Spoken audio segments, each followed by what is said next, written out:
Are we ever going to get back to that point, do you think, where we can have full staffs when those folks can go and cut the grass and do all the things that they need to do to make sure that Columbus looks as good as it possibly can? Well, I don't know whether we'll get to that number or not. I know what Mayor Coleman's goal is to get to the level of service. But a half dozen of those hires will have to wait until at least April. For Dana Rose and the code enforcement team, waiting is the hardest part. It's going to increase the time period that we can get to these complaints.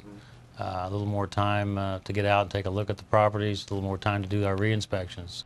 It means neighborhoods will have to wait too. Tough when they fight every day. But I think, considering the foreclosures and no jobs, limited amount of jobs, I think we did a pretty good job on keeping the code enforcement officers to check the homes and keep the crooks out of the homes. James Johnson's lived in the driving park area since the 1960s. He says code enforcement problems pop up. Well, the biggest challenge that we have is north of Livingston. We got all those apartments over there and they ain't never done nothing on them. Curtis Gray knows it and lives it.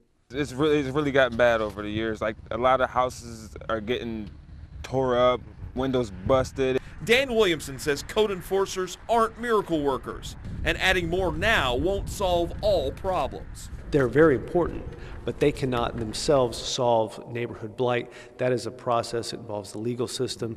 He says the mayor knows just how important they are and has shown a commitment. If we're able to add 2 more later, we'll do that. But, right now the fiscally prudent thing, staying within the budget. For James Johnson, while he supports the mayor, he's not holding his breath. I think we can't forget that until the mayor find out what is the financial condition for the state of Ohio and how it will affect Columbus. Marcus Thorpe, NBC4.